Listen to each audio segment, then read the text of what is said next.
han pasado algunos días del conflicto bélico en Israel y la Franja de Gaza, nos pareció que era un momento más que propicio para, con un poquito más de calma, poder trabajar algunos otros temas, charlar en profundidad con la embajadora, escuchar su voz, su opinión, de manos de una periodista, como dijimos, reconocida como Romina. Así que, si te parece, Romina, te damos audio para que comencemos a compartir esta noche la situación de Israel luego de este último conflicto entre Israel y Hamás en la Franja de Gaza.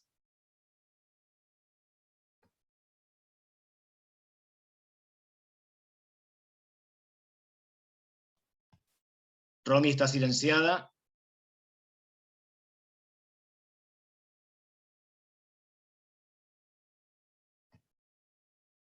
Ahí estoy, ¿me escuchan? Perfecto, ok, porque no me deja, ok. A ver, ahí me ven y me escuchan, ¿sí? Estamos bien. Primero, muchísimas gracias una vez más por la convocatoria, por la posibilidad de poder dialogar con la embajadora, y como decía Ariel, a pesar de que pasó muy poquitito tiempo del último conflicto, el tiempo lo que suele dar es cierta perspectiva, y no estar, yo la vi a la embajadora en distintas entrevistas con colegas, con medios colegas, pero da cierta perspectiva y nos permite esto que decía Ariel, ¿no? Reflexionar un poco respecto de cuestiones que dejó, insisto, este último conflicto. Y lo primero, quería entrar directo a la situación y preguntarle a la embajadora, digo, situaciones que se vivieron además desde los medios de comunicación, desde la instalación y desde cómo se contó lo que sucedió en Israel y en Franja de Gaza. Y lo primero que quería preguntarle era si está mal percibir o si efectivamente ella también lo vive así, este patrón que se vuelve a repetir de un relato donde Israel es el que ataca, cuando en pocos conflictos como en este creo quedó tan claro que Israel estaba en una posición de defender a su población. Sin embargo, los medios hablaban constantemente, después vamos a ir a la cuestión de la desproporcionalidad, pero hablan constantemente del ataque de Israel, de los ataques de Israel, y cuesta mucho contar los hechos desde el punto de vista de Israel como un Estado que se está defendiendo frente a los ataques de un grupo terrorista. Shalom a todos y shalom Romina. Estoy muy feliz de estar con ustedes. La idea era hacerlo cuando todavía estamos en la mitad del conflicto, pero también es bueno hacerlo ahora, de vez en cuando. Por eso estamos aquí, porque yo, como vos bien dijiste, yo estuve hablando en varias entrevistas, estuve hablando en varios foros, pero también ayuda mucho cuando toda la colectividad y todos los que son amigos de Israel duplican y hablan de lo que estamos diciendo. Es decir, si la embajada hace un tuit, o la embajadora hace un tuit, o el primer ministro hace un tuit o hace un Facebook, que se multiplica por la gente que están en favor. Porque hoy en día, así creo yo, hoy en día no es solamente la televisión, el radio, los diarios. Hoy en día también tenemos el público que está muy cerca, está siguiendo lo que está pasando en Israel, en la Franja de Gaza, y contar nuestra historia, porque contar nuestro punto de vista es lo que hicimos nosotros también. No todas las entrevistas que tuvimos fueron conmigo o con portavoces oficiales. Pero lo importante para nosotros fue traer la voz de la gente que están sufriendo, traer la voz del madre que tiene que correr con los 3 hijos en la mano, traer la voz hasta que publicamos ayer, creo, que cómo actúan los elefantes en el safari. Entonces, que la gente entienda, cuando yo hablo es nivel oficial. Y cuando habla un ciudadano, un fulano tal, ahí es más fácil para la gente entender y ponerse en nuestro lugar y entender lo que está pasando. Igual la mayoría de la gente, es una cosa muy compleja, no es fácil entender. No, por supuesto, pero digamos, la pregunta apuntaba, digamos, a esta idea que yo realmente no lo sé, pero me interesa mucho su opinión, si es una cuestión de desconocimiento de los hechos ¿O es una posición ideológica que tienen determinados sectores respecto del Estado de Israel que la van a mantener, no importa, digamos, cuáles hayan sido los hechos reales? Porque, insisto, digamos, es muy difícil dar, argumentos o contraargumentar respecto de que Israel es la gran potencia que siempre ataca a los debilitados. Cuando en De este hecho, conflicto en particular se vio que no fue así. Israel, nunca no es así. Nunca, Israel no es la primera de ataque normal. Desde la guerra, muchos años no es así. Y también en 67, cuando nosotros fuimos los primeros, estaban a todos lados, ya estaban todos los armeas de países enemigos en aquel momento. Ahora tenemos paz con los dos alrededor nuestro. Nosotros no atacamos, nosotros respondemos y defendemos los nuestros. Ahora, si tú me preguntas, la mayoría de la gente ni saben dónde está el Medio Oriente, ni hablar de Israel, ¿no? Es la mayoría de la gente. Ni les interesa. Yo puedo entender esto. Tienen una vida aquí en Argentina, en Uruguay, en lo que sea, y no les interesa un conflicto tan lejos en el Medio Oriente. Y después hay gente que son de ideología de un lado o de otro lado. Esta gente probablemente tampoco no lo vamos a cambiar. Pero los demás que no saben suficiente, a ellos tenemos que hablar, en mi opinión, a ellos tenemos que explicar que no es Israel que ataca, Israel tiene que defender a su gente, que jamás es una organización terrorista, que jamás hacen un doble crimen de guerra porque está atacando civiles israelíes y están usando los civiles de la Franja de Gaza para poner sus cohetes, sus sedes principales, todo ahí, y lo usan como un escudo humano. A estas personas tenemos que hablar y explicar cuál es la situación. Entiendo lo que dice, digamos, hay que apuntar, digamos, no a los que tienen una posición ideológica tomada respecto al Estado de Israel, sino a los que no conocen y no saben. Ahora, qué difícil que es, si estamos hablando en la Argentina y desde la Argentina, cuando desde nuestra propia Cancillería, y no vamos a evadir el tema de ninguna manera, usted no lo hizo, comparan como si se diera una situación de iguales, un Estado democrático con un grupo terrorista. Yo ya salí y vos te había visto yo siempre digo que comunicado no refleja las buenas relaciones que tenemos entre la Argentina e Israel, y de hecho, si estamos hablando en lo último, yo estoy aquí casi 2 años, en los últimos 2 años, no, la historia no comenzó con ¿no? Pero si estamos hablando de los últimos 2 años, el primer lugar donde estaba el presidente como presidente era Israel. Adoptaron la definición de antisemitismo de la International Holocaust Remembrance Association.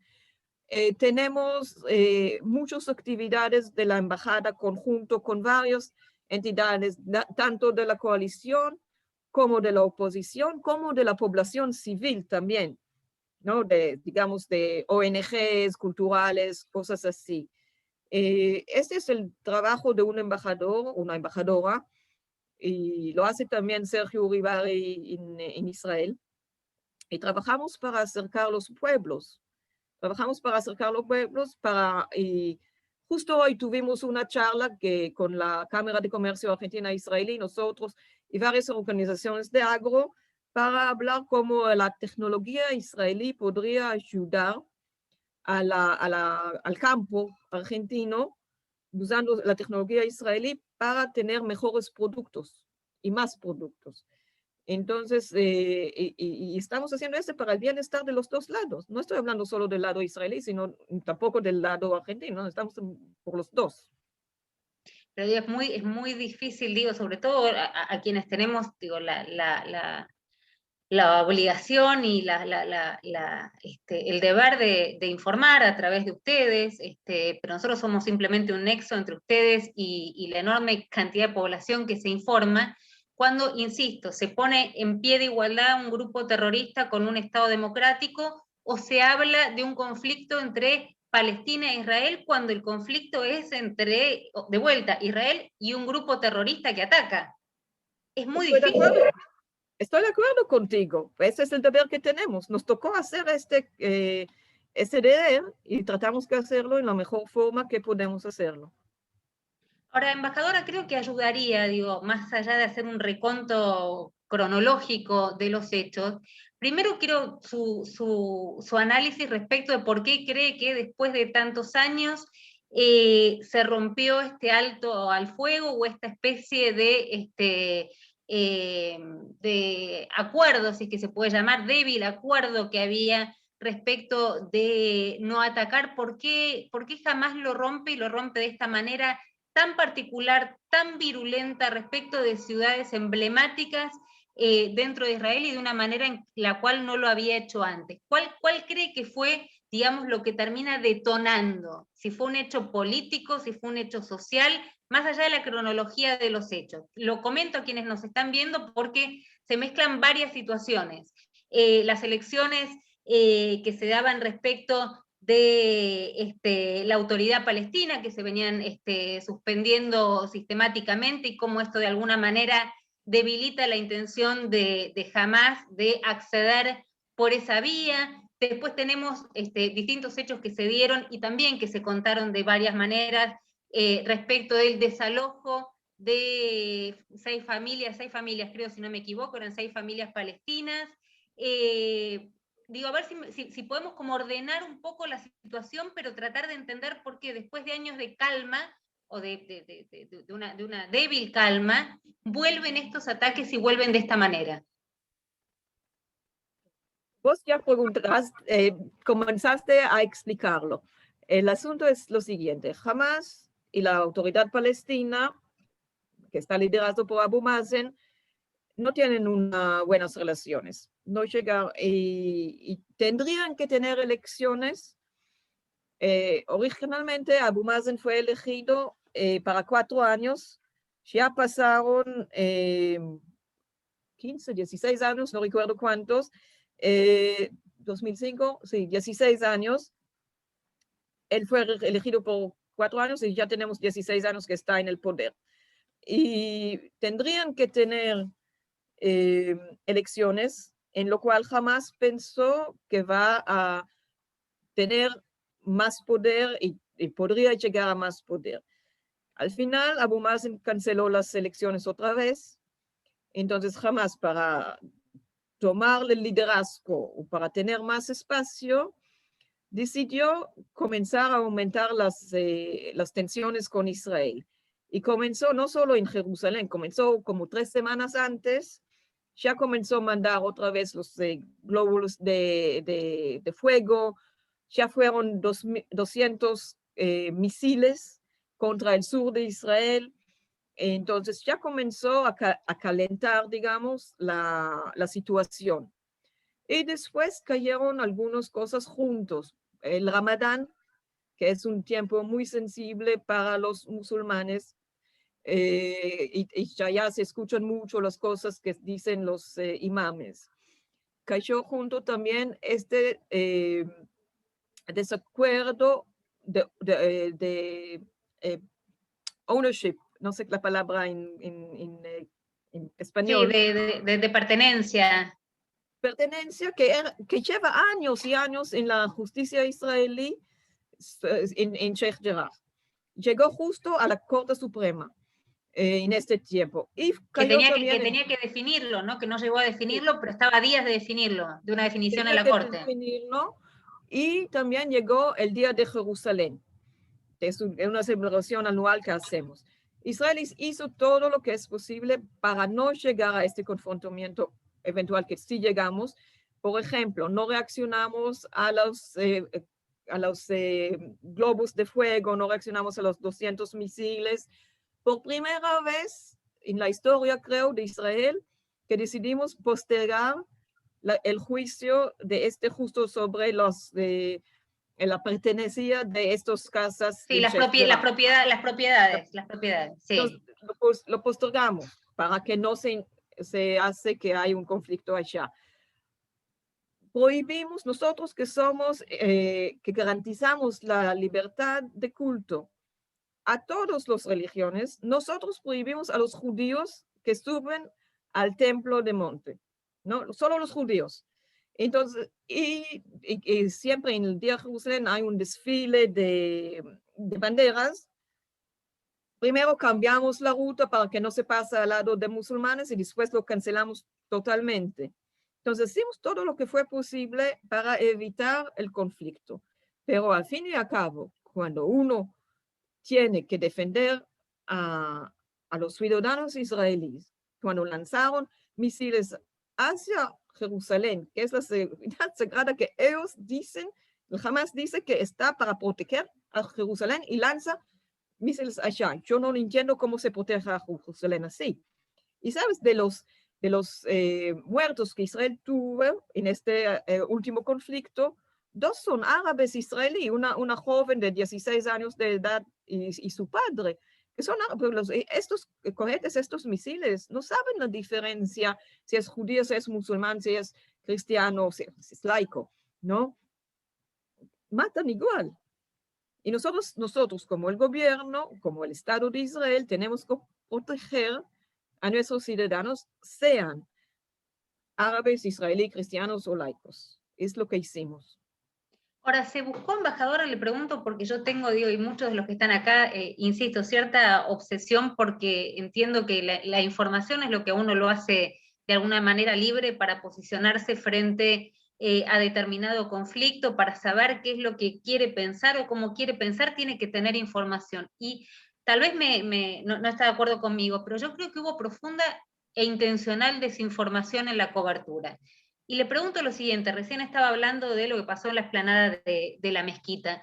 Lo que se vio, lo que se mostró en muchos medios, fue la represión de las fuerzas israelíes, y yo creo que es una apreciación absolutamente personal, pero creo que fue lo que se buscó y lo que se provocó, porque se vio que había mucha gente que estaba con cámaras buscando filmar ese momento. Ahora, le ponen represión cuando otra vez, digamos, la provocación vino de ese lado, y no estoy buscando asignar culpas, digo, sino dejar claros los hechos. Digo, mi fanatismo es con los hechos. Pero hoy en día, como nosotros damos la libertad de prensa y cualquier persona hoy con un teléfono podría filmar lo que está pasando, cualquiera puede mandar lo que quiere y de ahí salen, es de lo que estamos hablando siempre en Internet, es un fenómeno de los extremos, ¿no? Que uno pone, los extremistas de un lado ponen un tipo de video y solo lo veo en este, y los fanáticos del otro lado ponen lo otro tipo de videos y solo miran a este. Eso es lo famoso echo chamber, ¿no? Bien. Entonces, nosotros garantizamos la libertad de todos para ponerlo cualquier video que quieran sobre este. Lo que el deber de una embajadora, de un embajador, es traer el conocimiento de los hechos como nosotros lo vemos. Y es lo que hicimos. Yo en un día tuve como 14 entrevistas, no recuerdo cuánto. Entonces, y al final yo soy un ser humano que más que 14 me cae mal. Sí, se entiende, digamos, pero ese hecho, digo, si lo llevamos como casi como ejemplo paradigmático, si uno piensa, digo, si usted me tiene que contar a mí, a los que están acá, y yo después lo tengo que contar, si yo le pregunto a usted como embajadora, ¿qué pasó en la mezquita? ¿Por qué, a pesar de tratar de evitar el recorrido de lo que usted venía contando, bueno, se dio ese enfrentamiento que tuvo sus consecuencias? Vuelvo a preguntarle, digamos, ¿cree que fue una provocación o que el clima ya estaba, como decía usted, muy caliente, ya muy caldeado? No, pero mira, lo que siempre hacemos, y te pido que hablamos, que tuteamos, si no te molesta. No, por favor.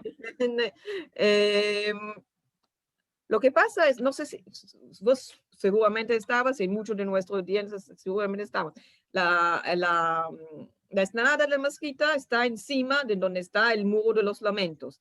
Y los musulmanes tenían ya muchas piedras y maderas y todo eso para tirar abajo, y pusieron a nuestros ciudadanos en peligro. Entonces nosotros no podemos dejar a poner que nuestros ciudadanos sean un sitting duck, ¿no? ¿Sabes qué es? Una target, un blanco. Sí, el blanco, sí. Aún de piedras. No se puede ser. Entonces, ellos pueden tirar lo que quieran desde arriba hacia abajo y cae sobre la cabeza de nuestros ciudadanos. Entonces, teníamos que proteger a nuestros ciudadanos. Es lo que hicimos.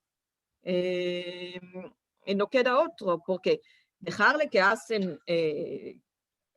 que maten a la gente tirando piedras desde arriba, no, si lo hicimos, nosotros seamos los culpables. Tenemos que proteger a nuestros ciudadanos. Ahora, intuyo que muchos de los que estamos acá tenemos una sensación muy particular, porque si algo de alguna manera en ciertos lugares, si usted o vos lo conocés mucho mejor que yo, pero que se venía consiguiendo era cierta convivencia pacífica en determinados lugares muy puntuales, entre israelíes y musulmanes. Y esto pareció ser como un punto de inflexión, ¿no? Acá parece haberse roto, digamos, ese diálogo, esa convivencia que se había conseguido, esa pequeña paz, digamos, que no era la gran paz buscada en Medio Oriente, pero sí, digamos, era un reflejo de una sociedad a la que muchos de nosotros aspiramos, de poder, de que se pueda vivir, digamos, esa convivencia que pueda ser en paz. Sin embargo, esto se rompió radicalmente con este último conflicto. Pues ya estamos en la fase de reconstrucción. Por A ejemplo, ver. ayer ya no hice un retweet porque estaba solo en inglés. Ayer en Accra fueron gente tanto árabes como judíos, reconstruyendo algunos de los restaurantes que estaban quebrados durante este conflicto interno. Y fueron bastantes manifestaciones también de los árabes, los judíos juntos en favor de la paz. Hoy sí hice un tuit hoy puse las palabras de nuestro embajador en Azerbaiyán, es un israelí árabe, y puso sus palabras allá. Entonces, sí, es lo mismo en cualquier conflicto, tanto familiar como a nivel nacional, que hay un momento de conflicto. Ahí salen todos los problemas, pero después tenemos que seguir conviviendo juntos. Casi 20% de la población israelí es árabe y vamos a seguir, y ellos tienen todos los mismos derechos como nosotros, los judíos, y porque son en la Knesset, hay un juez en la Corte Suprema Árabe, son ciudadanos israelíes con los mismos derechos. Entonces vamos a reconstruir confianza, vida compartida con nuestra población árabe, pero vos hablaste también del paz, el grande paz que queremos, y no podemos olvidar que en los últimos meses ya Israel firmó un acuerdo de paz con 4 países árabes, o mejor dicho, musulmanes, por ciudadanos árabes, nuevos, que son los Emirates, Marruecos, Bahrein y Sudán, y estamos en camino para más, incluyendo que algunos de estos países sacaron comunicados muy equilibrados. Entonces, y ya estamos otra vez en el camino de mejorar las relaciones también con estos países. Estoy segura que, no sé, en el futuro cercano, futuro lejano, pero en el futuro vamos a ver más, porque de hecho estos países no tienen un conflicto con nosotros. Ahora es importante lo que estás marcando, me parece que es crucial, y insisto, digamos, sobre todo para quienes tenemos que comunicar, diferenciar quienes están y aspiran a vivir en paz y tener una convivencia pacífica, a un diálogo que muchas veces se le exige a Israel cuando del otro lado hay un grupo que lo único que pretende es la desaparición del Estado. No solamente del Estado, digamos, sino también de los judíos, ¿no? Porque son dos cosas, es anti-israelí y antisemita. Pero se les exige un diálogo imposible, digo, ¿cómo se siente a dialogar uno cuando del otro lado el interlocutor lo único que quiere es su desaparición? ¿Cuál es el diálogo posible ahí? Jamás no existe una posibilidad de diálogo. Pues yo, en varias de las entrevistas que hice, leí de la Carta Orgánica del Hamas, donde se habla de la destrucción de Israel, donde se habla de contra los judíos, que tienen que matar a todos los judíos, donde se dice que no es posible tener un diálogo, sino la única forma es tener yihad. Entonces, con Hamas no existe la posibilidad. Pero siempre, yo veo que Hamas está tomando la población, la mayoría de la población de la Franja de Gaza como un rehén. Y es más, jamás hubo elecciones en lo cual ganó Abu Mazen y jamás, de hecho, lo echó de donde tenía que estar gobernando Abu Mazen. Entonces son también contra una gran parte de los palestinos. Entonces, Ahora, habiendo, digamos, países muy poderosos que siguen financiando a Hamas, corregime por favor si estoy equivocada con estos datos, se le pido, si no, ayuda a Ariel, pero si uno lo compara con el conflicto anterior, prácticamente que creo que duró un par de meses, habían lanzado la misma cantidad de misiles que lo hicieron esta vez en cuanto, casi en una semana. Digo, esto de alguna manera representa un fortalecimiento armamenticio por parte de Hamas y digo, gracias a quienes lo financian, ¿no? vamos a nombrarles, ¿por qué no nombramos? Estamos hablando de Irán. Estamos hablando de Irán. Sí, claro Irán, sabemos quién es Irán. Ellos nunca no me canso de decir, más que todo aquí en la Argentina, que Argentina sufrió 2 atentados terroristas, uno contra la embajada y el otro contra la AMIA, que fue el peor atentados que hubo acá en la Argentina, y sabemos que la justicia argentina identificó Hezbollah como quien estaba atrás de estos atentados. Hezbollah, es decir, es el nombre, pero el apellido es Irán. Irán sabemos que está siempre financiando los terroristas, todos los que están contra Israel. Irán mismo es un estado terrorista que llama abiertamente para la destrucción de Israel, igual como Hezbollah, igual como Hamas, igual como otras organizaciones terroristas. Entonces, Irán financia un buen parte de los misiles de Hamas. Es más, Irán da también el conocimiento, el know-how, para que Hamas podría fabricar los misiles dentro de Gaza. Y de hecho, no lo hacen tan bien. Entonces, por ejemplo, de los más que 4.300 eras, más o menos, un poco más, misiles y cohetes que cayeron sobre Israel, 20% más o menos cayeron dentro de la Franja de Gaza y mataron a algunos de los civiles viven allá, ¿no? No les importa ellos, lo importante para ellos es hacer lo máximo daño a los israelíes. Cuando para nosotros lo importante es proteger por lo máximo los israelíes. Entonces uno está para hacer daño, el otro está para proteger.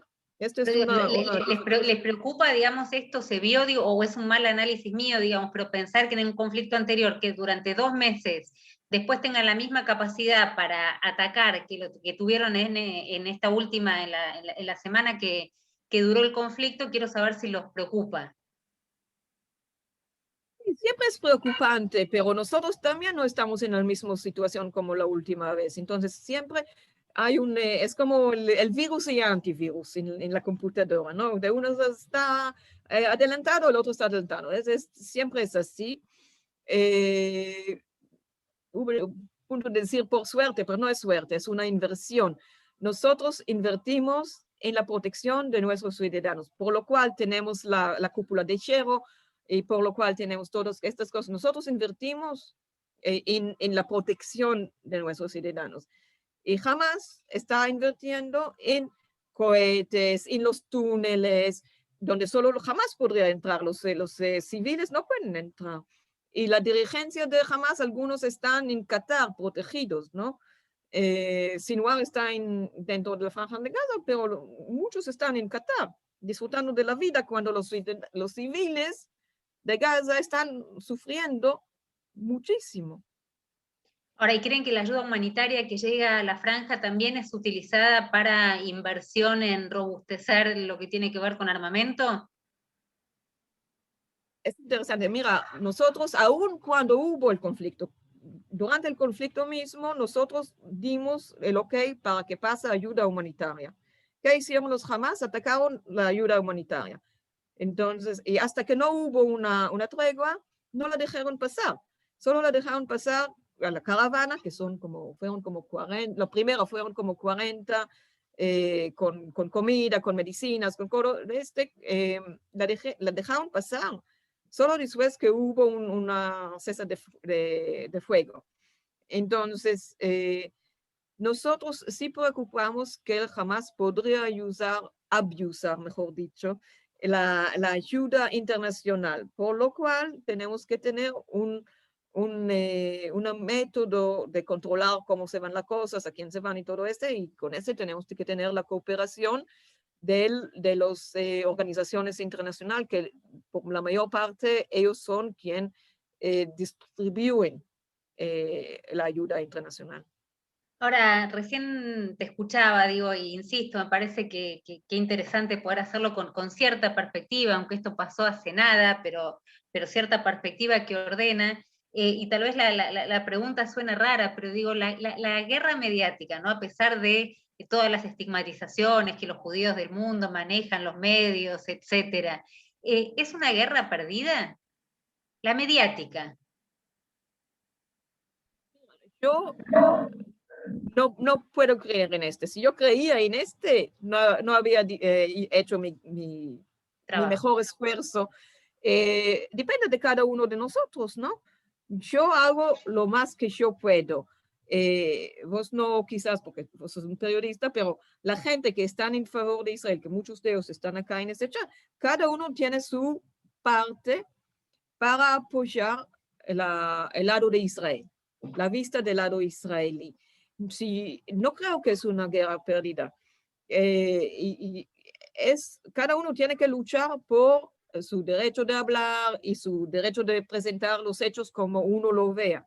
Y hoy en día no depende solo, antes, ¿sabes? Era solo la gente que fue a la televisión, no fue fulano tal, fue la embajadora, fue el primer ministro. Claro, eso que decías al principio, la posibilidad de que haya más voces y más canales para difundir. Y hay mucha gente que tienen muchos followers en Facebook, en YouTube, en Instagram, en TikTok, no sé qué, y no sé cuál será el nuevo, cada vez hay uno nuevo, que pueden hacer explicaciones y pueden dar la vista de punto de vista israelí, y de mi punto de vista sería excelente que si lo hacen. Ahora, recién hablamos de una cuestión generacional, tal vez nos pasa un poco a todos, ¿no? Que uno aspira a que la próxima generación tenga una actitud mucho menos confrontativa, insisto, de convivencia, de paz. No estamos hablando de jamás, claramente, ¿no? Sin embargo, el otro día, me informo mucho a través de mis hijas. Tengo 2 hijas, una tiene 10 y la otra tiene 13, que se están formando en la ORT.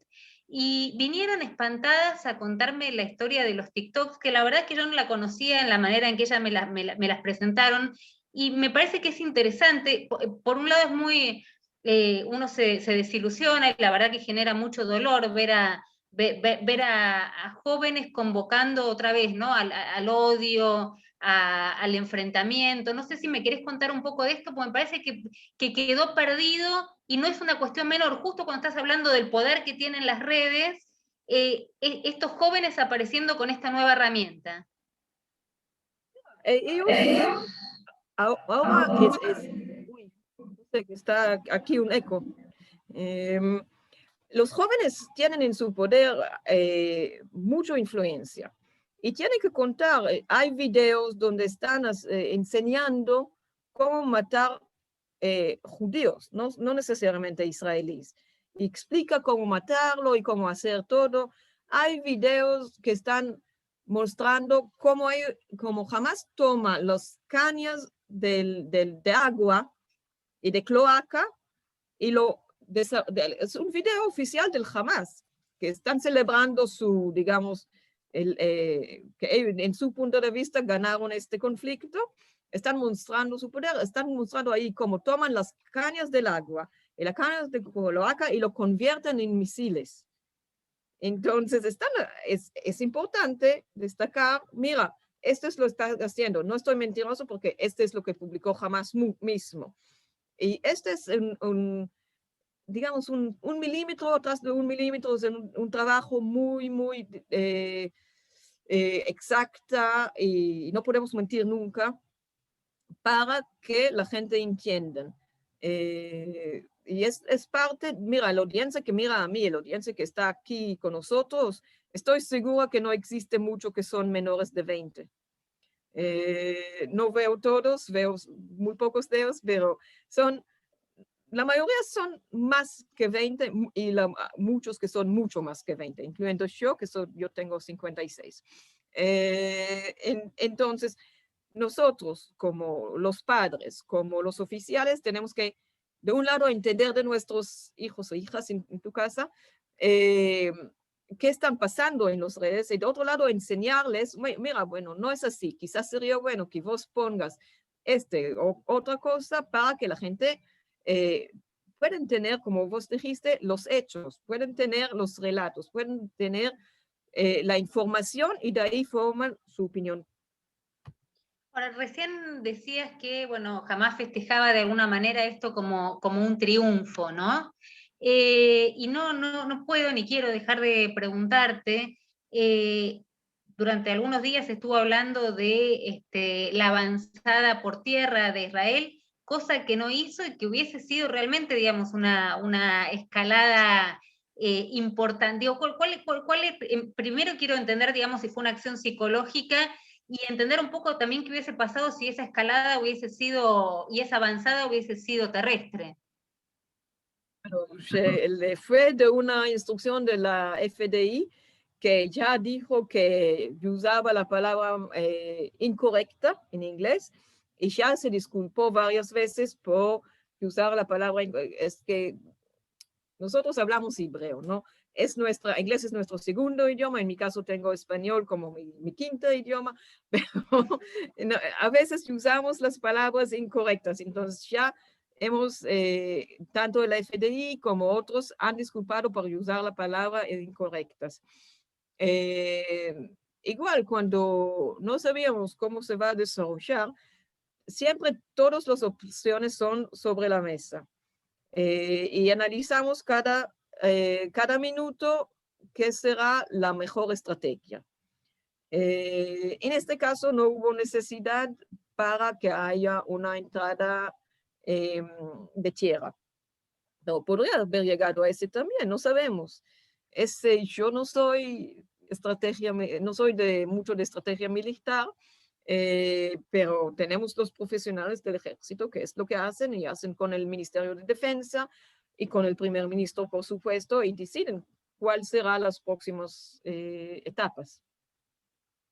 Y hoy, si te tuviese que preguntar, digamos, ¿en qué momento estamos? Porque por un lado me señalás muy claramente a un Hamas celebrando una victoria unilateral, digamos, que ellos consideran una victoria. Desconozco, hoy no tengo, digamos, en la mano los elementos para poder entender por qué hacen ese análisis. Ahora, si yo te tengo que preguntar a vos, ¿en qué momento del conflicto estamos? Porque no es un conflicto terminado, por lo menos para mí, digo, no es un conflicto terminado donde la victoria fue de Hamas. De mi opinión tampoco no era la victoria de Hamas, pero la Hamas como un herramienta político que ellos no podrían, creo yo, ¿no? Que sería bien difícil para Hamas explicar a la gente que están viviendo en la Franja de Gaza por qué hicieron este conflicto, que ahí también saben que ellos iniciaron este conflicto con un resultados desastrosos para la gente. ¿Por qué lo hicieron si no adelantaron ni ninguna de las cosas que ellos dijeron que quieren hacer? Entonces tienen que pintar un triunfo, aunque no existe. Este siempre se repite en todos los conflictos que tenemos, siempre se pintan como ellos triunfaron. Ahora, el conflicto, esperamos que si miramos el otro lado, si miramos el norte, si estamos mirando al Líbano, por ejemplo, ahí hubo la Segunda Guerra del Líbano y después de hasta que Hezbollah llegó a decir que si sabríamos los resultados que tuvimos antes que comenzamos, no hubiéramos comenzado Entonces, esperamos que este es también entendido por Hamas. Pero el momento, digamos, ahora es una pausa, porque dijimos negociaciones con terroristas no va a haber. No, negociaciones con terroristas no va a haber. Pero nadie sabe, ¿sabes? Con Arafat, por ejemplo, que era un terrorista y después, cuando comenzaron, hicieron a través de académicos, no el Estado. Comenzó entonces cuando uno renuncia el terrorismo, cuando uno renuncia el herramienta entonces ahí pueden dialogar. Pero cuando uno dice claramente que la única razón por que existe es para destruir el Estado de Israel y matar a los judíos, no creo que estamos de acuerdo que dialogar con no es posible. Ahora, recién nos comentabas respecto de los acuerdos que se habían llegado, estos últimos acuerdos tan importantes que se habían llegado, y quería preguntarte si te preocupaba o no, digamos, algo que hasta el momento yo no lo había visto, por lo menos que tiene que ver con algo que está sucediendo en Estados Unidos y que con voces que se están levantando dentro particularmente de un aliado estratégico, clave, importante, histórico de Israel, y voces que se están levantando particularmente dentro del Partido Demócrata anti-israelíes muy fuertes, que no se habían escuchado antes. Estamos muy agradecidos a nuestro partner, a Estados Unidos, tanto por los acuerdos de Abraham como por el apoyo que nos dieron durante este conflicto. Y justamente, yo no sé si ya salió de Israel, porque creo que todavía está en Jordania, Blinken estaba en Israel recién. Sí. Entonces, que hay un país democrático que tiene varias voces, están algunos en favor de algunos en favor de otro. A nosotros no nos molesta nosotros también tenemos varias voces como un país democrático. Lo importante es que la alianza entre Israel y Estados Unidos sigue siendo muy fuerte. Eso es importante aclararlo, y como tengo muchas preguntas, yo le pregunto a Ariel si tengo tiempo todavía, ¿estoy bien? O que me haga señas si voy bien, porque ya dijo que 14 entrevistas le cansa dar, tampoco la quiero cansar a la embajadora. Cuando se aburre no, me pero dice 14 una atrás del otro, no 14 minutos. No, perfecto, porque yo tengo todavía para preguntar, y por supuesto como periodista no quería dejar de preguntarle qué fue lo que pasó, digamos, o qué fue lo que se buscó con lo que sucedió con los edificios donde funcionaban Al Jazeera y otras agencias internacionales donde estaban colegas y donde avisaron justamente que iban a ejercer una acción para que evacúen, digamos. ¿Cómo se leyó de muchísimas maneras? Pero digo, quiero tu lectura. Ahí estaba una base militar de la inteligencia de Hamas. Ahí estaba también un parte que hace el desarrollo de los cohetes y los misiles. Y ahí está, es otra vez más que Hamas está usando los civiles, en este caso los medios de comunicaciones, para hacer las peores cosas, porque tiene el sentido que, bueno, Israel no va a atacar las medias, entonces estamos protegidos y podemos seguir adelante haciendo lo malo que estamos haciendo. Entonces, ¿qué hizo Israel? Israel dio suficientemente tiempo para que salgan todos los periodistas, por supuesto, salieron también Hamas. Pero nosotros sí llegamos a destruir las computadoras, los ingenieros, los mapas de los ingenieros, los diseños y mucho de la inteligencia que Hamas tenía. Entonces, de nuestro punto de vista, no Pero hubo, no fue, yo sepa, no hubo sí. ni uno que estaba muerto, por supuesto que no, y heridos tampoco, que yo sepa. Entonces, es un éxito muy grande que no hubo ningún herido, y si llegamos a hacer daño a Hamas, que no tienen ahora el diseño de algunos de los diseños de los cohetes, algunos de los diseños de otras cosas que están diseñando, algunos de las cosas que están de la inteligencia militar que tienen contra Israel. Entonces, para nosotros es un éxito.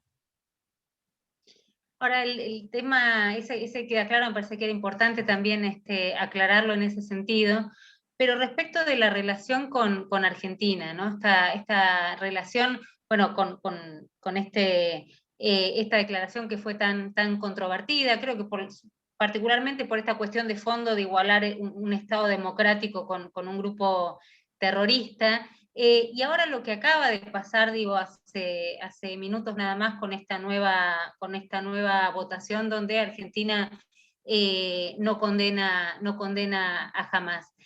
¿Cómo sigue la relación? Digo, porque para llamarlo traspié suena poco, ¿no? Me parece que es como, estoy siendo yo muy diplomática.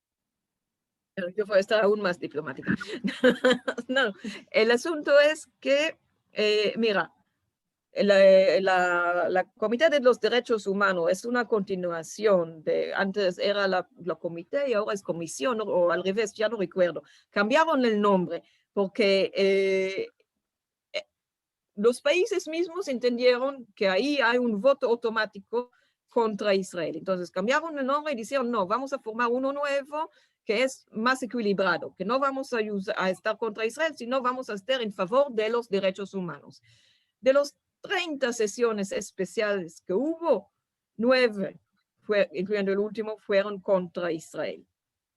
¿Y por qué? Porque hay ahí países tan democráticos como, bueno, no quiero nombrarlas, pero países no mucho democráticos que votan automáticamente contra Israel. Y si ellos quieren, ellos podrían votar que ahora hay sol afuera. Nadie le impide. Entonces, pero, ¿sabes? Esta vez estaban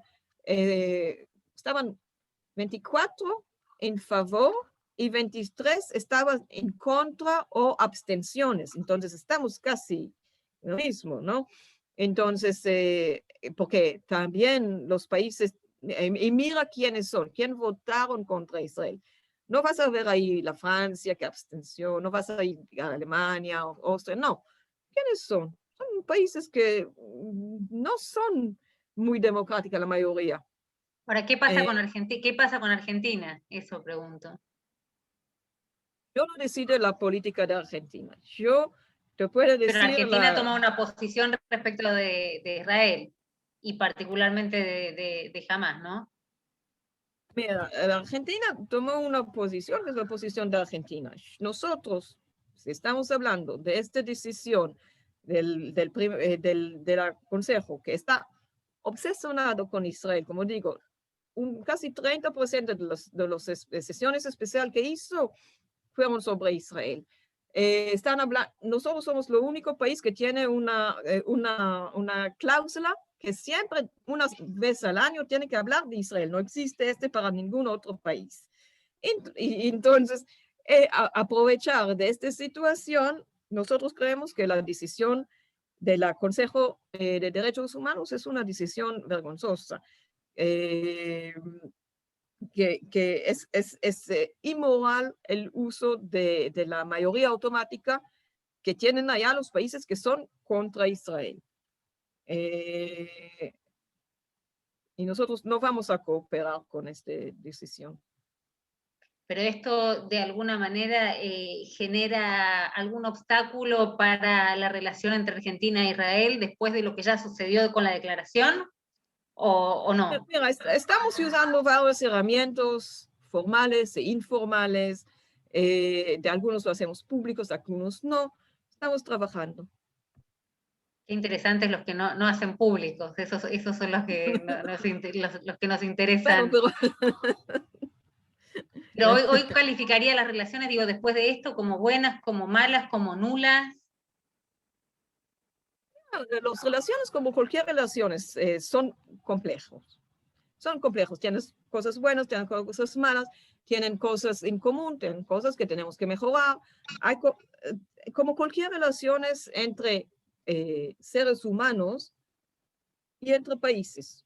Más que todo aquí que la Argentina e Israel tienen tantas cosas en común y tantas cosas que nos vincula. Por ejemplo, aquí está la colectividad judía más grande, el quinto más grande fuera de Israel, por ejemplo. Sobre los atentados ya hablé, es lo único lugar del mundo donde hubo un atentado con éxito contra una embajada. Tenemos 80.000 argentinos en Israel. Casi un porcentaje de la población israelí es argentina. De hecho, uno de los candidatos al primer ministro tiene un padre argentino, Guidón Saar. Entonces, hay tantas cosas entre los países que nos unen y que nos vinculan, que la relación es compleja, como siempre. Y digo, aún, digamos, en medio del caos, de la pandemia, de los números tremendos que estamos atravesando, digo, ¿tiene establecido en agenda algún tipo de encuentro bilateral inmediato? ¿No? Estamos ahora en la mitad de la fase 1 otra vez El confinamiento, sí. Del confinamiento. Justo, el conflicto justo pasó cuando estaba aquí un equipo de Hadassah analizando haciendo dos cosas, de hecho. Uno es compartir con las autoridades argentinos el conocimiento que tenemos sobre la pandemia, porque nosotros pensamos que somos más o menos 3 meses adelante de lo que está pasando en Argentina. Nosotros comenzamos a vacunar justo cuando comenzó en Israel la tercera ola. Ustedes todavía están en la segunda, nosotros ya estuvimos en la tercera, en el comienzo de la tercera. Entonces, compartir con la Argentina la experiencia que tuvimos nosotros y qué podríamos o tendríamos que hacer y no lo hicimos o hicimos bien para que la Argentina lo pase mejor. Esto es una cosa, es compartir el conocimiento que tenemos. Y la segunda que hicimos era, ellos hicieron, yo no, analizar la posibilidad de hacer el tercer fase del estudio de la vacuna israelí, aquí como lo hice aquí Pfizer, si no estoy equivocada, y otros. Bueno, primero aclaro que Israel todavía está para terminar la fase 2. Todavía no llegamos a la fase 3. Y por supuesto que no hay todavía una decisión dónde será la tercera parte. Pero justo entonces estamos hablando de también. Ahora, compartir, digamos, la tecnología, los avances, este aporte que podrían hacer, no se podría haber perjudicado por las actitudes que tuvo, vamos a decir, la diplomacia, la Cancillería o la política exterior argentina. Estamos hablando de seres humanos. Los seres humanos en Argentina, los seres humanos por decir, pues yo estuve antes en la embajadora en Uruguay, entonces de los seres humanos en Uruguay, o los seres humanos en Israel, o los seres humanos en la Franja de Gaza. Son seres humanos. Uno no podría distinguir todos somos iguales, ¿no? O sea que no, las decisiones de política exterior van por un lado y la ayuda humanitaria en este sentido de lo que podría aportar Israel va por otro. Como digo, digo, que además es muy esperanzador lo que contaron. Ayuda humanitaria. No, en el sentido de términos de salud, digamos, ¿no? Visto desde el punto de vista de los aportes a lo que tiene que ver con esta pandemia. El desafío que nos dio esta pandemia es un desafío mundial.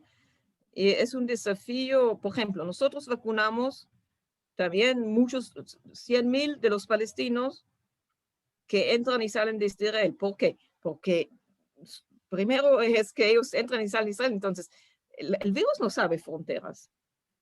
El virus no sabe fronteras, entonces al final del día tenemos que inmunizar a todos en todo el mundo.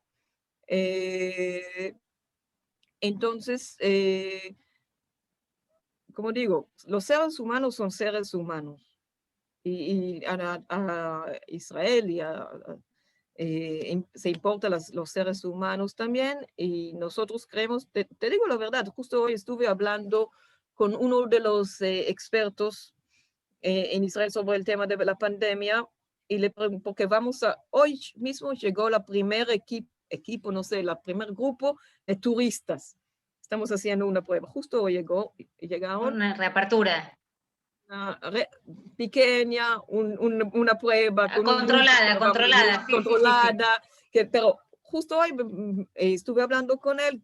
¿Qué piensan que va a pasar? No sabemos qué va a pasar, es algo nuevo, pero sí te puedo decir que el virus está aquí para algunos años más. La idea es tener las vacunas y que podemos vivir más o menos en la vida normal, aunque existe el virus. Decir que estamos ciertos que no vamos a tener alguna mutación, que la vacuna no funciona contra no sabemos, es algo nuevo. Tratamos evitarlo, ¿no? Pero el virus tiene sus propias ideas, no sabemos. Ahora, embajadora, para ir redondeando lo que me están pidiendo, no quiero quedarme sin el análisis que usted haría si yo le pidiese, o te pidiese, perdón, me cuesta tutearte, pero si te pidiese el análisis o lo que dejó este último conflicto, digo, para Israel, para saber a futuro, para poder de alguna manera prever si es que se puede las acciones que se van a intentar desde Hamás, teniendo en cuenta que este último conflicto tuvo características de las cuales estuvimos hablando durante esta hora ya que llevamos, y que te agradezco muchísimo, y que espero por todos los que están haber evacuado gran parte de las preguntas que muchos tenemos y que teníamos ganas de escucharte. Pero respecto de ese análisis, bueno, ¿qué dejó este conflicto? ¿Qué le dejó este conflicto a Israel? Que creo que tuvo características particulares. Ninguno de nosotros está muy feliz con el conflicto, ¿no? Para nosotros sería mejor tener la paz con todos nuestros vecinos. Lo que dejó claro es que la cúpula de hierro funciona 90% del tiempo. Lo que dejó claro es que el deber del gobierno, que fue antes también claro, es proteger a sus ciudadanos. Lo que dejó claro es que Hamás es una organización terrorista, con lo cual no podemos dialogar. Justo las cosas que estuvimos hablando durante Absolutamente. Que quiere decir que vos como una periodista está muy bien haciendo las preguntas claves y importantes. Muchas gracias. Muchas gracias y muchas gracias sobre todo por responder. Pero digamos, estas son las cosas que hoy tienen claro. Y que queda más que esto, que también lo sabemos antes, que la mejor forma de superar el conflicto es la paz. También quedó claro.